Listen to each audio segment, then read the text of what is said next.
बिस्मिल्लाहिर्रहमानिर्रहीम, अस्सलाम वालेकुम। आप ज़रा ये मनाजिर देखिए, ये बड़े हिला देने वाले मनाजिर हैं। खूनी आसमान हो गया है इस वक्त वेनेजुएला के अंदर, और वेनेजुएला में खूनी आसमान जो नमूदार हुआ है, देखिए इसकी साइंटिफिक पॉइंट ऑफ व्यू से तो एक्सप्लेनेशन है ही है ना। लेकिन जब भी माजी के अंदर इस तरह की सूरत हाल होती है, खूनी चांद, ये याद रखिएगा ईरान जंग से पहले भी कई ममालिक के अंदर ये आया था, और उसके बाद एक बहुत बड़ी ईरान जंग शुरू हुई थी, और गजा जंग से पहले भी हुआ था। लेकिन वेनेजुएला में आपको पता है कि रिसेंटली जो अर्थक्वेक आया है, जो जल्जिला आया है, उसने तबाही मचा दी है। और सारी दुनिया के अंदर बड़े लोग ये कह रहे थे कि नहीं, ये किसी और तरीके से लाया गया है, ये कोई रियल तरीका नहीं है, इसके पीछे कोई और ताकतें हैं। और जिस तरह का जल्जिला आया है उसके बाद वहां पर जो बिजली देखी गई, जो तमाम चीजें हुई, उसमें सवालिया निशान उठा। अभी तो ये नहीं पता कि लाख बंदा मरा है बिल्डिंग्स के नीचे, क्या सूरत हाल है, क्योंकि वहां तेल लेना था, वहां कुदरती जखायर है। लेकिन अब ये आसमान जो हुआ है ये खूनी हो गया है। साइंस क्या कहती है? साइंस तो हमेशा ये कहती है कि डस्ट या स्मोक जो होते हैं वो एटमॉस्फेयर में आ जाते हैं, और उसकी वजह से यानी पूरी तरह सनलाइट के साथ स्कैटर्ड हो जाते हैं। सो वो किसी तरह रेड या ऑरेंज या पिंक नजर आता है, या कभी कभी सन लो होता है, तो वो पूरी इस तरह की भी सूरत हाल होती है। लेकिन असल कहानी कुछ और है। अगर हम माजी में देखें तो स्पिरिचुअल पॉइंट ऑफ व्यू या जो मिस्टिकल पॉइंट ऑफ व्यू होता है वो टोटली डिफरेंट है। यानी इसके पीछे जो चीजें होती है, ये जो अक्सर हम देखते हैं सितारों का इल्म कैसे होता है। पुराने वक्त में लोग आसमान पर देखते थे तो उनको मूवमेंट नजर आती थी प्लैनेट्स की, और वो देखते थे कि फलाने वक्त जब ये मूवमेंट हुई है तो ये जंग हुई है या खून खराबा हुआ है। एग्जैक्टली अब ये सूरत हाल है। ये असल में मेजर चेंज की एक निशानी है, जो बहुत बड़ी दुनिया के अंदर, या उस मुल्क में या पूरे रीजन में या पूरे वर्ल्ड में, जब बहुत बड़ी खूनखार कोई जंग होने वाली होती है, बहुत बड़ा अनरेस्ट होने वाला होता है, कॉन्फ्लिक्ट होने वाला होता है, तो उससे पहले इस तरह आसमान लाल हो जाता है। ये एक वार्निंग साइन है, जिसे कहते हैं ना साइन आना, सिंबल आना। जैसे इंसान बीमार होता है तो उसके सिंबल आते हैं या साइंस आना शुरू हो जाते हैं कि उसकी ये सूरत हाल है। ये असल में सबसे बड़ी जो सूरत हाल होती है जो पूरी दुनिया के अंदर चल रही है, कि ये असल में साइंस आ रहे हैं कि कुछ बहुत खतरनाक होने वाला है पूरी दुनिया के अंदर, और ये शायद इतना खतरनाक होगा जो सब कुछ राख का ढेर बना देगा और ये सब कुछ लपेट कर रख लेगा। देखिए सबसे बड़ी बात यह है कि इस वक्त सबसे बड़ा, ये जब अनयूजुअल तरीके से कोई रेड स्काई आता है, यानी जो आसमान लाल हो जाता है, तो ये बताता है कि ये असल में ज़माना आखिरत से पहले बहुत जगहों पर एंड टाइम्स में लिखा हुआ है। इवन के इस्लाम को भी आप पढ़े तो आपको पता चलेगा, इस तरह दीगर मज़ाहिब को भी आप पढ़े तो आपको पता चलेगा कि ज़माना आखिरत से पहले जो बड़ी खूनखार जंग होनी है उससे पहले ये साइंस आते हैं। तो ये क्लियरली नज़र आ रहा है, और ये पहले भी आए हैं। ये वर्ल्ड वार 1 से भी आए थे, ये वर्ल्ड वार 2 से भी आए थे पहले। इस तरह के बेशुमार आप किताबें भरी पड़ी हैं कि वो साइन आए थे। अब आप ये सोचें कि आज की जरा सूरत हाल को देख लें कि क्या साइंस हो सकते हैं। आज वॉल स्ट्रीट जर्नल ने कहा है कि डोनाल्ड ट्रंप पूरी तैयारी कर चुका हुआ है, पूरी तैयारी, मुकम्मल तौर पर तैयारी कर चुका हुआ है कि वो एक बहुत बड़ी जंग करने जा रहा है ईरान के साथ। लेकिन फिलहाल वक्ती तौर पर, अब ये वक्ती तौर पर वक्त क्या है, एक दिन है, एक हफ्ता, एक महीना है, 2 महीने है, यानी ये किसी को नहीं पता कि 1 घंटा है।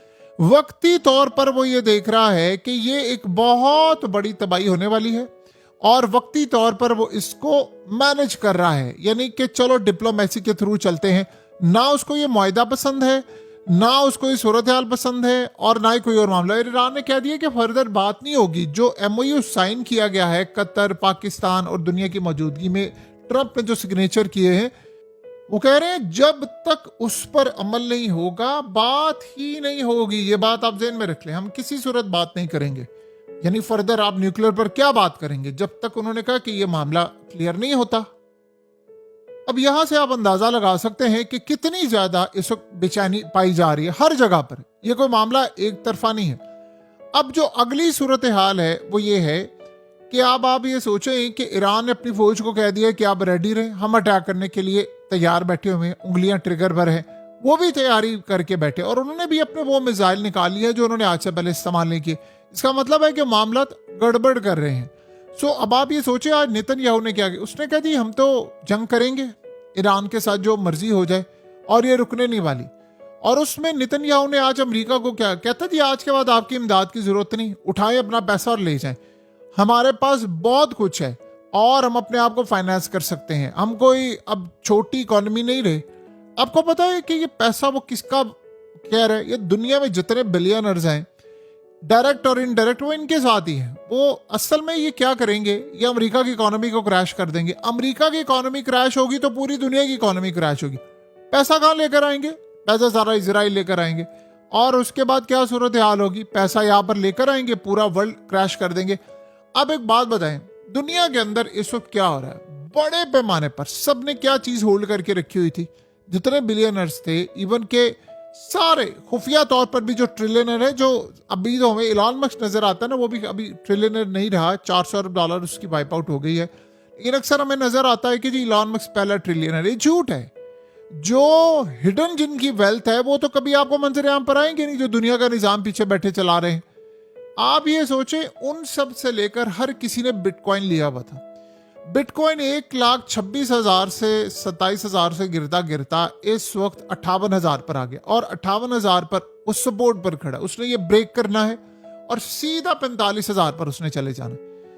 आप यहां से अंदाजा कर लें कि अगर वो ब्रेक करके सीधा यहां पर चला जाता है तो बाकी सूरत हाल क्या हो सकती है। उसके बाद 40,000, 30,000 और सब कुछ। यानी दुनिया को नहीं पता कि अगले लम्हे बिटकॉइन के साथ क्या होने वाला, तबाही क्या होने वाली। जापान की इकोनॉमी क्रैश हो रही है, येन का बेड़ा गर्क इस वक्त हो रहा है, साउथ कोरिया बेड़ा गर्क हो रहा है, ताइवान का बेड़ा गर्क हो रहा है, इंडिया का बेड़ा गर्क हो रहा है। आप यूरोप को देख लें, ये सारे साइंस बता रहे हैं। आप गौर करें, सिर्फ चीजों को आप कनेक्ट करें, क्या हो रहा है। जलजले आ रहे हैं बिला वजह, बारिशें हो रही हैं तो तेज हो रही हैं। यूरोप की आप सूरत हाल देखिए, गर्मी पीक पर है इस वक्त, पीक पर इस वक्त गर्मी है।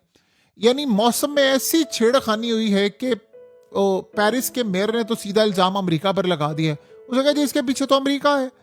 तो वहां पर यूरोप का आप हाल देख लें, क्या हाल वहां पर हुआ पड़ा है। उनके घर, रेलवे ट्रैक्स, तमाम चीजें डिजाइन की गई थी सर्दी को एब्जॉर्व करने के लिए, यानी जो कूल वेदर है, ठंडा मौसम है, वो आए और उसके बाद उसको गर्म करे। अब प्रॉब्लम यह है कि गर्मी आएगी तो वो मजीद गर्म होगा। तो उनका तो आप सोच ले 1000 साल से यही सिस्टम चलता आ रहा था, 800 साल 1000 साल से वहां ठंड थी। अब अचानक से गर्मी की ये जो शिद्दत है ये खत्म होने का नाम नहीं ले रही और वहां पर तबाही के असरात आप सबके सामने हैं। तो हीट वेव वहां पर आ रही है। पाकिस्तान में आप देख लें, इंडिया में देख लें, पाकिस्तान में सबसे ज्यादा बड़ी तबाही के असरात इस वक्त साइंटिस्ट ने बताए हैं। ग्लेशियर्स पिघल रहे हैं और यहां पर आप ये सोचें, ग्लेशियर इतनी तेजी के साथ पिघल रहे हैं कि इस दफा जो फ्लड आना है, जिसकी अभी वार्निंग जारी हुई है, वो पिछले साल से ज्यादा है। आपको याद है पिछले साल और उससे पिछले साल कितनी तबाही थी, इस दफा ज्यादा तबाही होने वाली है, बहुत सारे लोग मर जाते। ये सारे साइंस क्या बताते हैं, ये बता रहे हैं कि दुनिया अपने अंजाम को पहुंच रही है। और देखिए ये बात बिल्कुल सच है, दुनिया रहने के काबिल नहीं है। अक्सर आज दुनिया के अंदर क्या डिबेट चल रही है कि यार बच्चे पैदा करने की क्या जरूरत है, आप खुद मर रहे हैं, आप खुद तबाह हो रहे हैं, आप अगली नस्ल को भी तबाह करेंगे। यानी ये क्या मजाक है, आप खुद मरे और दूसरों को भी साथ मारे। यानी इसीलिए आप देखिए इंडिया के अंदर भी इस वक्त आबादी का मसला ऐसा ऐसा पैदा होना शुरू हो गया है, बाकी जगहों पर भी। अब लोग अक्सर कहते हैं कि जी वो अगर आबादी पैदा नहीं होगी तो जापान जैसा हाल हो जाएगा और फिर दुनिया तबाह होगी। तो इस दुनिया में रहकर करना क्या है, यानी इस दुनिया के साथ अब क्या चीज जुड़ी हुई है जो आप ये कह दे क्या कमाल फैसिनेटिंग दुनिया है। आपको पता नहीं आपका बच्चा पैदा हो जाए वो ठीक पैदा हो या ना हो, आपको पता नहीं इन्वायरमेंट कितना खराब है, स्कूल एजुकेशन सिस्टम का हाल आप देख लें, बीमारियां हैं, जंगें शुरू हो जाए। अब तो देखिए पहले कहा जाता था फलाने मुल्क में हो रही है हमें नहीं पता, आज ईरान में जंग शुरू हुई, पूरे मिडिल ईस्ट में होगी। मिडिल ईस्ट जहां पर कभी यानी आप समझे पटाखा नहीं फूटा, वहां पर मिसाइल आ रहे हैं, वहां ये तबाही हो रही है। फिर उसके बाद यूक्रेन रशिया वाला मामला, यूरोप की हाल तबाही की आपके सामने है, चीजें क्या हो रही हैं वहां पर, इमिग्रेशन का क्या मसला है, इलीगल जो है वो सारा कुछ। फिर उसके बाद बरतानिया का आप हशर देख लें, आप दुनिया भर का हाल देख लें, फाइनेंस का क्राइसिस आ रहा है, फलाना, हर जगह आपको crisis to crisis to crisis, ये तमाम चीजें नजर आ रही।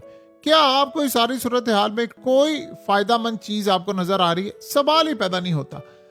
ये बात आप ज़हन में रख लें, ये बड़ा क्लियरली नजर आ रहा है कि एक बहुत बड़ा तबाहकुन, जिसे कहते हैं जलजला कह लें, कुछ कह लें, हर तरह की चीज कह लें, वो इस वक्त आपको तबाही की तरफ जाती हुई चीजें नजर आ रही। सो अब आने वाले वक्त में चीज़ें और भी ज़्यादा तबाहकुन होंगी, लेकिन ये साइंस इनको इग्नोर नहीं किया जा सकता। माजी में जिन्होंने इग्नोर किया या नहीं किया कोई फर्क नहीं पड़ता। ये जब भी जंग होनी होती है, देख तो खूनी चांद है, अब खूनी आसमान आ गया है, साफ नजर आ रहा है कि एक बड़ी जंग सर पर खड़ी हुई है और ये हो जानी है। और देखिए इसराइल ने यहाँ पर नहीं रुकना, ये भी आप जेहन में रख लें। अब उसे अमेरिका को और वर्ल्ड को सजा देनी है कि तुम्हें सबको तबाह